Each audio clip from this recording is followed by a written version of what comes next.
Hi, I'm Wayne Hockmeyer, and I'm going to do a demonstration of the banjo minnow and the various ways to fish it.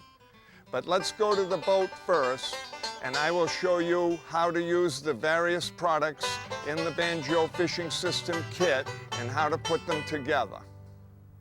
I have in my hands the three sizes of the banjo minnow. There is a small, there's a medium, and there's a large. Now, if I was going to fish the small banjo minnow, I would use 2 to 4 pound test. I really wouldn't like to go bigger than that. 6 would be the most. If I was going to do the medium size, that of course could be fished with 2 pound or 4 pound, but most people would fish this with 6, 8, or 10 pound test line. Most of the time, they would use a spinning rod and possibly a spin caster for these 2 small size minnows. The larger minnow can be fished with up to 12 pound test. That is a good size for the bait caster. The banjo minnow is used with a nose hook, and I'm going to show you how to put a nose hook together. The first thing you want to do is get a pair of needle nose pliers, and I like needle nose pliers because they're small at the tip and they enable me to work very easily. There are 2 types of corkscrews. There's a large size and a small size, and there are 2 sizes of hooks, a large size and a small size. There is a number 8 hook and there's a number 6 hook. The number 6 hook is the largest hook. You can put the larger size corkscrew on the smaller hook and vice versa. For the purposes of this demonstration, I'm going to use the larger number 6 hook because it's easier to see. The first thing I want to do is put the O-ring on the hook. So I slip it right over the point of the hook and down there. The next thing I want to do is take the big corkscrew and put that right next to the hook,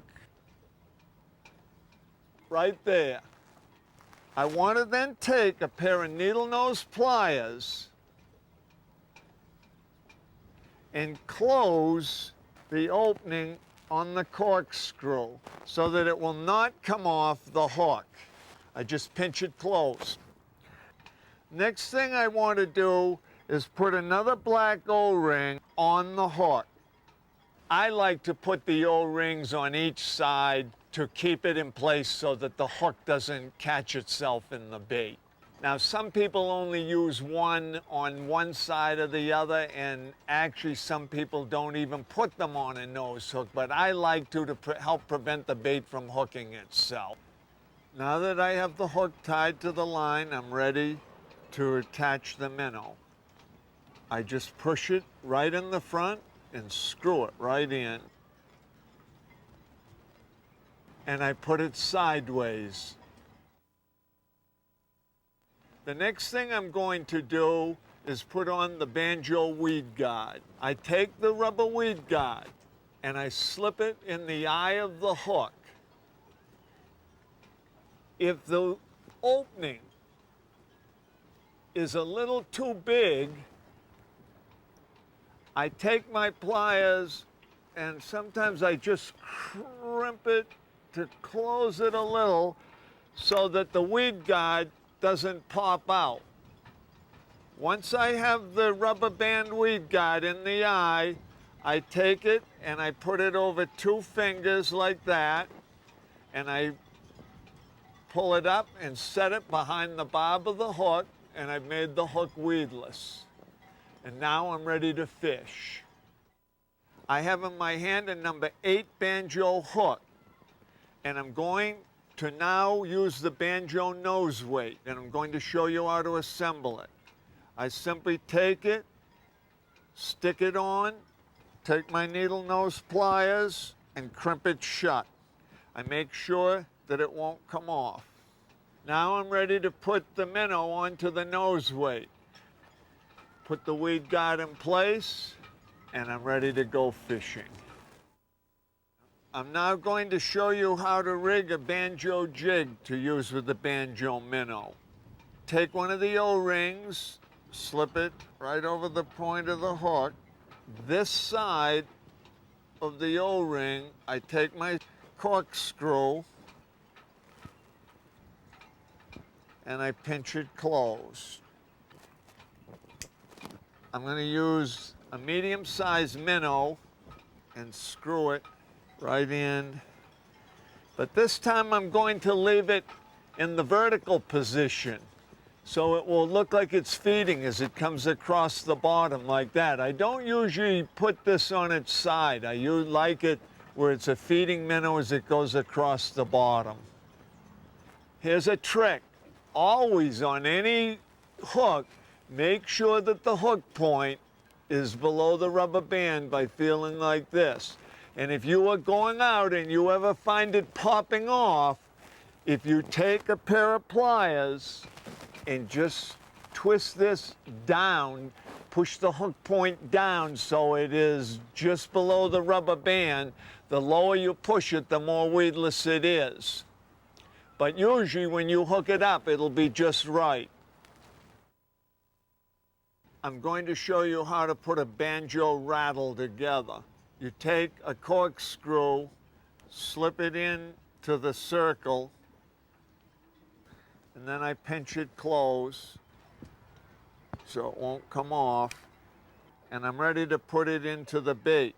There are a number of places I can put it on the minnow. Some people like to put it right under the throat. Some people like to actually put it on the sides, the top or the bottom. I happen to like it right under the throat because I like it to look, if I'm using the red rattle, like that the gills have been damaged. I bring it right up there close to the fish. Surprisingly, it doesn't hurt the action of the bait that much. But you have to remember, you're using this in cloudy or murky water to attract a fish to it. So he probably isn't going to see it. He just sees a piece of red near the throat of the fish or the gill section. When you get done, you don't want to use it. You're in clear water. You just unscrew it back out.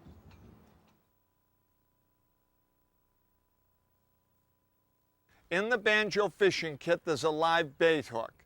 You hook the minnow through the lips and then use a pair of pliers to hold the hook so that you can keep the minnow out of the way and attach the rubber band weed guide behind the barb. Some people like to put on a black O-ring to keep the minnow positioned at the bottom of the hook. We're ready to go fishing now. The minnow is rigged and it's on a rod, and that is the first thing I'd like to address. You want to use a stiff rod, and by that I mean a very fast action tip. Not heavy, but fast action, because that way you can impart a lot of action to the minnow as opposed to a whippy or spongy type rod. I'm using 8-pound test and a medium-sized minnow, and the first 2 retrieves I'm going to use are reflex response type retrieves. The very first retrieve is what I call the skipping retrieve, or racing it over the top of the water like an escaping bait fish. I keep it up right on top, jumping out, going fast as can be, like it's trying to get away from another fish. I use the skipping retrieve on bluefish or when fish are very hungry and very active, and I can cover a lot of water with it and they will grab anything they see. But normally fish are not that aggressive, and I'm fishing other species of fish that want and need a slower retrieve. And that is the second retrieve, and I call it the swimming retrieve. The swimming retrieve is a jerking type swimming motion. I jerk the bait and I wiggle the rod tip as I jerk it, which makes it swim. It's just under the surface, and it creates a wounded, escaping type of action. It is really used when fish are hungry or they can be induced to hit because they just reflexively bite it.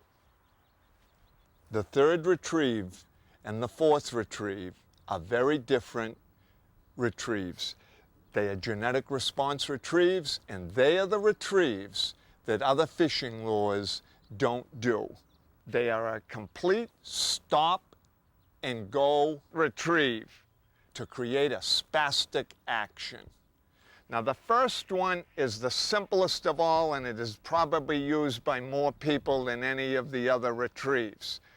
I simply cast out, and I jerk, and I create slack. Jerk and let it go slack. As I do this, I watch my line, because when I create the slack, a fish might pick it up and I wouldn't know it.